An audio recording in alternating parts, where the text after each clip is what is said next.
You are listening to Utah Public Radio. Up next, it's Flicks at 48 with our film critic, Casey T. Allen. Good to have you back, Casey. Here we go again. Yes, and we are going to talk a bit about the Golden Globe Awards, but first, let's hear your review for this week. Biopic films are an especially challenging mountain to climb, and some go too far to sanitize their subject or vilify them. The United States versus Billie Holiday miraculously doesn't fall into any of these metaphorical ravines. Directed by Lee Daniels, this film is adapted from the 2015 nonfiction book Chasing the Scream, The First and Last Days of the War on Drugs, written by British journalist Johann Hari. The book gives a large overview of the U.S. government's criminalization of drug use throughout the 20th century up to today, profiling early public figures of this war, which include jazz singer Billie Holiday. So this film is not just an exploration of the triumphs and tragedies of the famous singer's life. It also shows how Billie Holiday was relentlessly targeted by the U.S. Federal Department of Narcotics to be arrested and jailed for her sporadic addiction to heroin in the 1940s and 50s. Getting arrested or thrown in jail was the ultimate goal for the U.S. federal government, to keep Billie Holiday from publicly singing the infamous song Strange Fruit, which gives an agonized and haunting portrait of a lynching. Combining so much information about Billie Holiday's stormy personal life with the sneaky work of federal agents, and including a number of her songs performed in their entirety, makes the film very full. Everyone better watch out for actress Andra Day at the Oscars this year. The film paints this extraordinary figure of music not as an inevitable casualty of black hardship, but as a politically historical example of courage, standing up against white supremacy years before the civil rights movement gained national prominence and greater momentum. Here's hoping this rich film receives more attention at the Oscars. Well, speaking of Oscars and award season, Casey, the Golden Globes hosted their virtual awards ceremony last Sunday. Did you enjoy watching the awards, and did this virtual format work? I thought the awards were a little awkward and not as exciting, and I think it was resulting from the co-host hosting the ceremony from two separate locations. I think that was the main reason that the awards ceremony wasn't as focused or as tight as it could have been.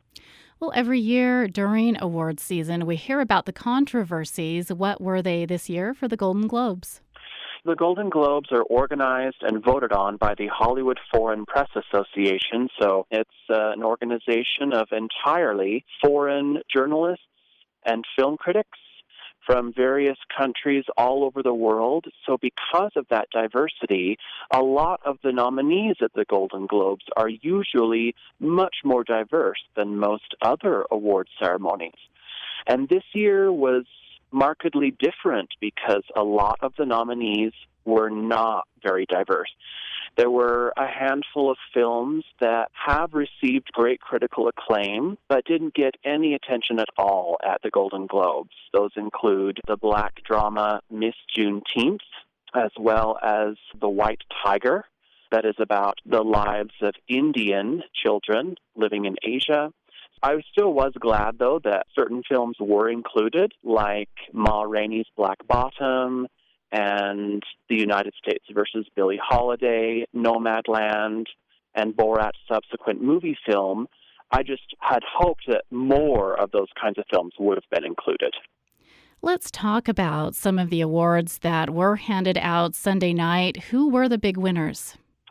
I wasn't surprised about Chadwick Boseman winning Best Actor for Ma Rainey's Black Bottom. I think he's going to be a shoo-in for winning the Oscar for Best Actor. The only real surprise, at least in the film categories, was Andra Day winning Best Actress in a Drama for The United States versus Billie Holiday. She's not a famous actress. This is her first movie she's ever done. I would be shocked if she doesn't win a number of other awards, including the Oscar for Best Actress. Well, tell us, Casey, overall, were you happy about the films recognized this year? And what film would you have voted for to take the big prize for the night? I guess I'm happy. I mean, Nomadland got a lot of attention for winning Best Director and Best Picture. Best Director, Chloe Zhao, who is only the second female to ever win the Best Director award at the Golden Globes. The first time was in 1984 when Barbra Streisand won Best Director for the movie musical Yentl. And I thought Nomadland would win. That film has a lot of powerful social commentary right now. Finally, do you think the Golden Globe Awards influence voting for the Oscars in any way? They do, but I don't think they do as much as they used to. I hope that a lot of the nominees for the films Ma Rainey's Black Bottom, Judas and the Black Messiah, One Night in Miami, and The United States versus Billie Holiday, as well as Minari and Pieces of a Woman, those are really the only films that I'm really hoping for to get nominated. Mank as well. All right, Casey, we will look forward to the Oscar nominations coming out on March 15th. In the meantime, we will continue our discussion on movies next week. I can't wait.